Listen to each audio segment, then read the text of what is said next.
మీ personal interviews మరియు వ్యాపార ప్రకటనల కొరకు ఈ నెంబర్ని సంప్రదించండి.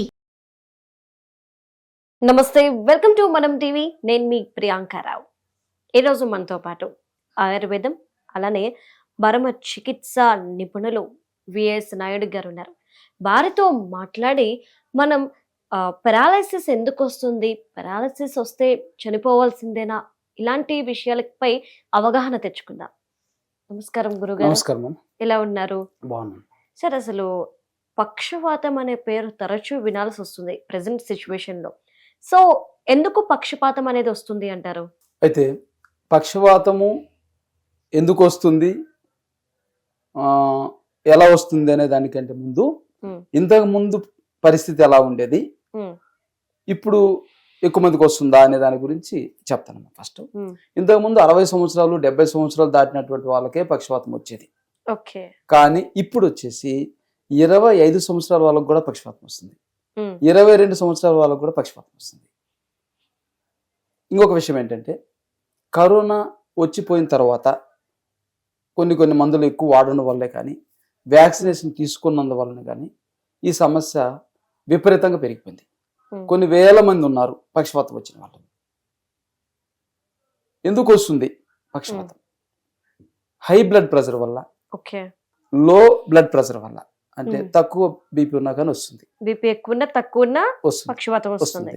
తర్వాత షుగర్, డయాబెటీస్ ఎక్కువ ఉన్నా కానీ, కొలెస్ట్రాల్ లెవెల్స్ ఎక్కువ ఉన్నా, ట్రైగ్లిజరైడ్స్ ఉంటాయమ్మా, అంటే లిపిడ్ ప్రొఫైల్ వస్తుంది. ఎల్డిఎల్, ట్రైగ్లిజరైడ్స్ ఇవన్నీ వస్తున్నాయి. ఆ ట్రైగ్లిజరైడ్స్ ఎక్కువ ఉన్నా వస్తుంది, ఎల్డిఎల్ ఎక్కువ ఉన్నా కానీ పక్షవాతం వస్తుంది. నెక్స్ట్, ఒబిసిటీ ఉన్న వాళ్ళకి ఎక్కువ ప్రమాదం. ఎక్కువ ఒబిసిటీ ఉన్న వాళ్ళకు, ఎందుకంటే ఫ్యాటీ లివర్ ఉంటుంది, ఒబిసిటీ ఎక్కువైనందుకు ఫ్యాటీ లివర్ ఉంటుంది. ఈ ఫ్యాటీ లివర్ వల్ల కూడా విపరీతమైనటువంటి లోపల లిపిడ్ ప్రొఫైల్ చేంజెస్ వస్తాయి. చేంజెస్ వచ్చేసి దానివల్ల వీటి మీద ఇన్ఫ్లుయెన్స్ చూపిస్తుంది. మీరు అంటారు ట్రైగ్లిజరైడ్స్, ఎల్డిఎల్ ఎక్కువ ఉన్నా కానీ బీపీ ఎక్కువ అవుతుంది. ఎందుకు అవుతుందంటే, వీటన్నిటికి కారణం రక్తం చిక్కగా అయిపోతుంది. శరీరంలో ఏవైతే ఈ సబ్స్టాన్సెస్ అన్ని లోపల ఉంటాయో వీటి వల్ల చిక్కగా అయిపోతుంది రక్తం. చిక్కగా ఎప్పుడైతే రక్తం అయిపోతుంది, ఎక్కడంటే అక్కడ క్లాట్స్ ఏర్పడతాయి. క్లాట్స్ ఏర్పడి సేమ్ అప్పుడు బ్రెయిన్ లో కూడా క్లాట్స్ ఏర్పడి, దానివల్ల కుడి వైపు క్లాట్స్ ఏర్పడితే ఎడం వైపు మొత్తం పని చేయకుండా పోతుంది. అదేవిధంగా ఎడం వైపు క్లాట్ ఏర్పడితే కుడి వైపు అంతా పని చేయకపోతుంది. ఇది ఒక రకం. ఇంకొకటి, నరాల చిట్లిపోతాయి. ఇది ఎవరికి వస్తుందంటే, తక్కువ వయసు ఉన్న వాళ్ళకి, 30 years లోపల, 35 years లోపల ఉన్న వాళ్ళకి, బలంగా ఉన్నటువంటి వాళ్ళకు, ఎక్కువ కొలెస్ట్రాల్ లెవెల్స్ అయి ఉంటాయి కదా, వీటి వల్ల ఒకేసారి రక్తము ప్రెషర్ ఎక్కువైపోయేసి, బ్లడ్ ప్రెషర్, ఫ్లోయింగ్ ప్రెషర్ ఎక్కువైపోయి నరాలు చిట్లిపోతాయి. దీన్ని హ్యామరేజ్ అంటారు బ్రెయిన్లో. ఇది చాలా ప్రమాదకరమైంది.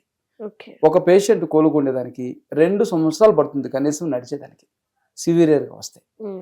వారికి సివియర్ అని ఎలా తెలుస్తుందంటే, ముక్కులో పైపేసి ఆహారం ఇస్తారు. అది స్టోక్ కొట్టినప్పుడు మామూలుగా క్లాట్కి వచ్చేసి అంత అవసరం ఉండదు. ఆహారం నోటితో ఇస్తుంటారు. ఆహారం నోటితో ఇస్తూ వైద్యం చేసినటువంటి కేసులు తొందరగా కోలుకుంటారని గుర్తు. ముక్కులో పైపేసి ఆహారం ఇస్తారు. ఒక 1 నెల రోజులు 10 రోజులు ఇచ్చారనుకోండి, ఈ కేసు కోలుకునేదానికి చాలా సంవత్సరాలు పడుతుంది. ఓకే, అంటే పెరాలసిస్ లో టైప్స్ చెప్పారు, ఎందుకు వస్తుంది అనేది చెప్పారు. అంటే మేము వింటున్న దాని ప్రకారం పెరాలసిస్ కి ట్రీట్మెంట్ ఉందా? అంటే పెరాలసిస్ వచ్చిన తర్వాత ఎంతకాలం ట్రీట్మెంట్ చేయాలి అంటారు?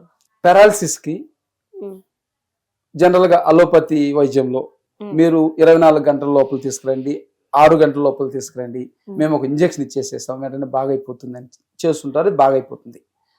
ఆ టైం తప్పితే ఏంటి, 2 రోజులు అయింది, 3 రోజులు అయింది, వారికి ఏంటి వైద్యము? వారికి అలా వదిలేసేస్తే వైద్యము ఇబ్బందికరం అయిపోతుంది. కానీ 20 రోజుల లోపల, వచ్చిన 2 రోజుల నుంచి 20 రోజుల లోపల ట్రీట్మెంట్ ఇస్తాం మేము. ఆ మెడిసిన్ ఒక లిక్విడ్ లాగా మెడిసిన్ ఉంటుంది ఆయుర్వేదంలో. ఇది ఇస్తే 20 రోజులలో పూర్తిగా బాగైపోతారు. వారి చేతులు కాళ్ళు మామూలుగా అయిపోతాయి. కనుక్కోలేరు వీరికి పెరాలసిస్ వచ్చిందా అని కనుక్కోలేని స్థితిలో తీసుకొస్తాం. ఆ 20 రోజుల తర్వాత ఈ మెడిసిన్ పనిచేయదు. నెల తర్వాత ఏముంటుందంటే ఇంకొక రకమైనటువంటి మెడిసిన్ ఇస్తాం. దాంతోపాటు ఫిజికల్గా కూడా చేయాలి. ఫిజికల్గా వాళ్ళకి ఆయిల్ తోటే చేయడము, మర్మ చికిత్సతో చేయడం, ఇవన్నీ చేయాలి. ఎప్పుడైతే పక్షవాతం వస్తుందో పక్షవాతం వచ్చిన వాళ్ళు జీవితకాలం అంటే ఎలాంటి పక్షవాతమైనా జీవితకాలం బెడ్ మీద ఉండాల్సిందేనా? వాళ్ళు ఎట్లా? ఇప్పుడు చెప్పాను కదా, ఉమ్, 20 రోజుల లోపల చేయగలిగిన వైద్యం పూర్తిగా 100% బాగా అయిపోతుంది. ఉమ్, నెల నుంచి 2 నెలలు 3 నెలలు 5 నెలల వరకు సంవత్సరం వరకు చేసే విధానంలో ఒక నెల నుంచి 3 నెలలు 5 నెలలు పడుతుంది వైద్యం. పూర్తిగా బాగా అయిపోతారు ఈ కేసులలో. ఉమ్, అలా కాకుండా 3 సంవత్సరాలైన కేసులు 4 సంవత్సరాల కేసులు బెడ్లో లేని స్థితిలో ఉంటారు. అంటే వారికి వైద్యం పనిచేయక వారికి వైద్యం లేకనే అలా ఉంటారు కదా. ఉమ్, దీనికి ట్రీట్మెంట్ ఇస్తాం, కానీ కట్టి లేకుండా నడిపించగలం. కట్టితో నడుచుండేవాళ్ళని, బెడ్ మీద ఉన్న వాళ్ళని కట్టితో నడిచేవాడు చేయగలం. పూర్తి స్థాయిలో చేయలు రావు ఎక్కువ సంవత్సరాలైనటువంటి కేసులలో. ఉమ్, కాబట్టి ఎవరైనా కానీ ముందుగా సంవత్సరం లోపల 20 నెలల లోపల ఉమ్, ఈ వైద్యము తీసుకుంటే తొందరగా బాగైపోతారు. ఇంకొక విషయం ఏంటంటే, ప్రతి పేషెంట్ని వాళ్ళ బంధువులు కానీ కుటుంబ సభ్యులు కానీ 5 months వరకు చాలా బాగా చూసుకుంటారు. ఉమ్, డబ్బులు పెట్టడం కానీ ఎక్కడెక్కడ తీసుకొచ్చి చేయడం కానీ అన్ని హాస్పిటల్ తిప్పుతారు. ఈ 5 నెలల తర్వాత ఎవరు పట్టించుకోరు. చుట్టాలంతా దూరం అయిపోతారు, కుటుంబ సభ్యులు కూడా వదిలేసేస్తారు. 2 ఏళ్ళు అయితే ఇంకా ఘోరం అయిపోతుంది. కాబట్టి అందరికి చెప్పేది ఏంటంటే, మంచి వైద్యం తీసుకోండి. అంటే మీరు ఆరోగ్యం బాగా చేసుకొని నడవగలిగే స్థితికి రండి. ఉమ్, అలాగే కూడా మంచంలో ఉండేసేసి కర్రబట్టుకొని నడుస్తూ ఉంటే వదిలేసేస్తారు. ఉమ్, ప్రేమలు పోయి ద్వేషాలు పెరుగుతాయి పేషెంట్ మీద.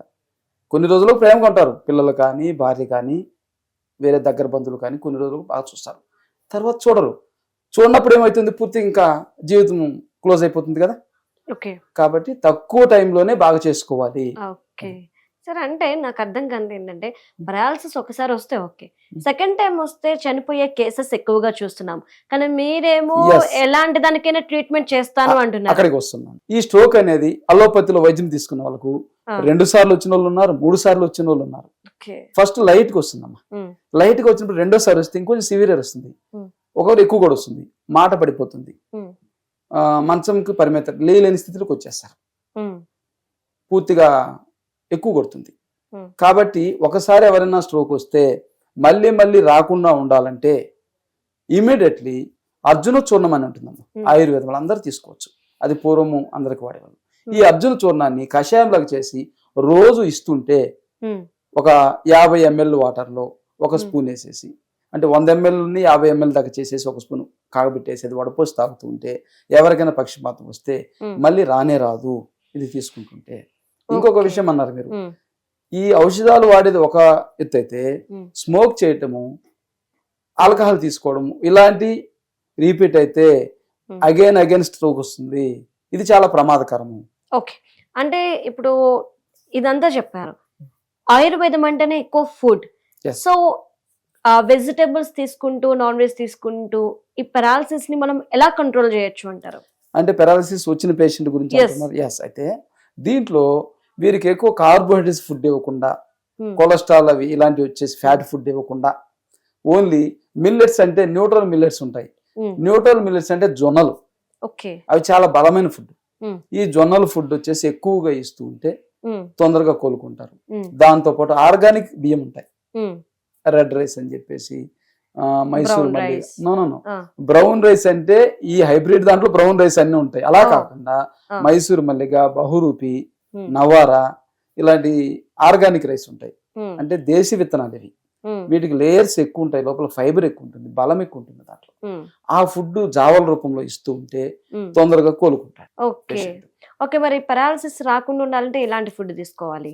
పెరాలిసిస్ రాకుండా ఉండాలంటే రక్తం పలసగా ఉండాలి. Okay, yes. రక్తం పలసగా ఉండాలంటే ఫైబర్ ఫుడ్ ఎక్కువ తినాలి, Hmm. వాటర్ ఎక్కువ తీసుకుంటుండాలి, శారీరక శ్రమ ఎక్కువ చేయాలి. Hmm. ఇప్పుడు వచ్చేసి చాలా మంది తింటారు, చికెన్ తినేస్తే అయిపోతుంది, బలమంతా వచ్చేస్తుంది అనుకుంటారు. అది కాదు కదా. Hmm. బిర్యానీ ఒకటే కాదు కదా, చికెన్ బిర్యానీ ఎన్నిసార్లు తినాలి వారంలో? Hmm. ఒకసారి కూడా తినకూడదు. ఓకే. దానివల్ల ఏమవుతుందంటే హార్మోన్ ఇంబ్యాలెన్స్ రావడం ఒకటి, Hmm. అంటే వీక్గా అయిపోతారు కొంతమంది, లావుగా అయిపోతారు కొంతమంది. ఈ చెప్పాను చూడండి, ఫ్యాటీ లివర్ వస్తుంది. ఫ్యాటీ లివర్ వల్ల కూడా పొట్ట పెద్దగా వస్తుంది. ఈ పొట్ట పెద్దగా వచ్చేస్తే గ్యాస్ట్రిక్ ట్రబుల్ వస్తుంది. Hmm. అన్ని మూలాలకు గ్యాస్ట్రిక్ ట్రబుల్. మోషన్ రాదమ్మా. ఇలాంటి కేసులలో ఎవరైతే ఫైబర్ ఫుడ్ తినరో, వెజిటబుల్స్ తీసుకోకుండా ఉంటారో వీళ్ళందరికీ మోషన్ రాదు. Hmm. దీంతో లోపల రక్తం చిక్కగా అయిపోతుంది. ఓకే. చిక్కగా అయిపోయినప్పుడు ఆటోమేటిక్గా బీపీ లెవెల్స్ తేడా వస్తుంది, కొలెస్ట్రాల్ లెవెల్స్ తేడా వస్తుంది. Hmm. కాబట్టి ఆహారం చాలా ముఖ్యం. దానికంటే ఇంకొక ముఖ్యమైన విషయం ఏంటంటే Yeah. ఉదయాన్నే నిద్ర లేయాలి తప్పకుండా. ఉమ్, మీరు రాత్రి 1 గంట పడుకున్నా కానీ ఖచ్చితంగా లేయాలి. అదేవిధంగా రాత్రి ఎక్కువ మేలుకుంటుంటారు.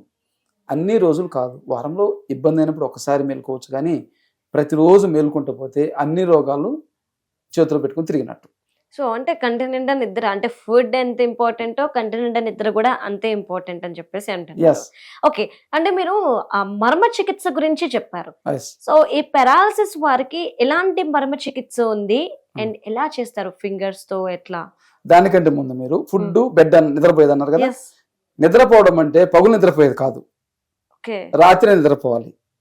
తిండి తినాలంటే మిడ్ నైట్ తినడం కాదు, తెల్లారుజాము తినడం కాదు, ఉమ్, పగులే తినాలి.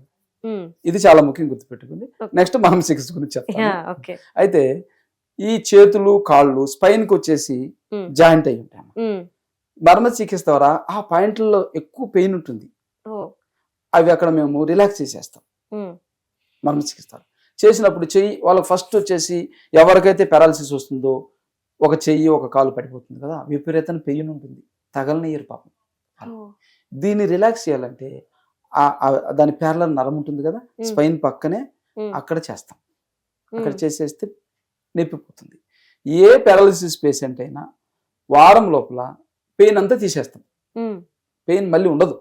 అలా చేస్తాం మర్మ చికిత్స. ఉమ్. కొంచెం ఆయిల్ సహాయం తీసుకొని చేసేస్తాం. ఆయుర్వేదం అంటే మీరు ఎలాంటి మనకి చెప్తూ ఉంటారు, కోకోనట్ ఆయిల్ యూస్ చేస్తూ మేము చికిత్స చేస్తాము అని. సో ఇదే ప్యాటర్న్ లో ఉంటుందా? పెరాలసిస్ కూడా సేమ్ ఇదే లేదమ్మా, ప్యాటర్న్? దానికి మూలికలు ఆయుర్వేదంలో మూలిక ఉంటాయి. ఓకే. కోకోనట్ ఆయిల్ అనేది ఒబిసిటీ గురించి దాని గురించి వాడతారు. ఉమ్, అలా కాకుండా దీంట్లో వచ్చేసి ఆహారం వచ్చేసి సాత్వికంగా గ్రీన్ వెజిటబుల్స్ ఒకటి, ఎక్కువ గ్రీన్ వెజిటబుల్స్ అవన్నీ వాడిపిస్తాము. ఉమ్, మిల్లెట్స్ రూపంలో ఫుడ్ ఎక్కువ తీసుకుంటాము. బలానికి వచ్చేసి మనం డ్రై ఫ్రూట్స్ ఇవ్వచ్చు, ఉమ్, తక్కువ ఇచ్చుకుంటూ పోవాలి. అంటే ఇవి డైజెషన్ అవ్వాలి, డైజెషన్ పెంచాలి. ఫస్ట్ వీళ్ళకి గ్యాస్ ట్రబుల్ ఉంటుంది, హీట్ ఉంటుందమ్మా పారాలసిస్ పేషెంట్కి భయంకరంగా ఉంటుంది. ఉమ్, ఈ హీట్ ఫస్ట్ తగ్గిస్తాం మేము. ఉమ్, వేడి తగ్గించకుండా వైద్యం పనిచేయదు. ఓకే. అంటే హీట్ అంటే పిత్తం అంటాం. ఉమ్, పిత్తము కఫాన్ని చేస్తుంది, వాతాన్ని చేస్తుంది. ఉమ్, కఫం అంటే దగ్గు ఇవన్నీ, అవును. వాతం అంటే ఇప్పుడు పక్షవాతం. ఉమ్, కాబట్టి పక్షవాతం వచ్చే ముందు తెలుస్తుంది బాడీ అంతా భయంకరంగా హీట్గా ఉంటే నిద్ర పట్టదు, ఉమ్, ఆ వేడి తగ్గించేయాలి. ఉమ్, కళ్ళు మంటలు, లోయర్ అబ్డమన్ అంటే పెల్విస్లో పెయిన్ వస్తుంది, పొత్తి కడుపు, ఉమ్, ఇవన్నీ తెలుస్తాయి. మోషన్ రాదమ్మా, ఎవరికైతే వేడి ఎక్కువ ఉంటుందో మోషన్ రాదు. ఓకే. మోషన్ చాలా మంది 2 days ఒకసారి కూడా పోతుంటారు మహానుభావులు, అది చాలా ఉమ్, ప్రమాదకరం అన్నట్టు. ఇవన్నీ కూడా సాల్వ్ చేసుకోవాలంటే ఫైబర్ ఫుడ్ తినాలి, వెజిటేరియన్ ఎక్కువ తినాలి. ఉమ్, నాన్ వెజ్జే తింటుంటే ఈ సమస్యలన్నీ వస్తాయి. ఓకే. మెయిన్ గా ఈ పెరాలసిస్ కి సంబంధించి వెజిటేబుల్స్ లో ఏది తినాలి అంటే ఏ వెజిటేబుల్ గురించి చెప్తారు? సోరకాయ, బీరకాయ సొరకాయ, బీరకాయ. ఎక్కువ తినవచ్చు. ఓకే. అంటే నీరు ఉంటుంది దాంట్లో బాగా, ఆ, రక్తం పలచగా చేస్తుంది. ఓకే. హార్ట్ ప్రాబ్లమ్స్ ఉన్న వాళ్ళు కూడా సోరకాయ, బీరకాయ చాలా ముఖ్యం, ఇది ఉమ్, తీసుకోవచ్చు. బెండకాయ జనరల్గా పెట్టేస్తుంది, దొండకాయ పెడతాము, కానీ దీంట్లో కాకరకాయ పెట్టం. ఓ, ఎందుకని? కాకరకాయ వేడెక్కి వచ్చేస్తుంది.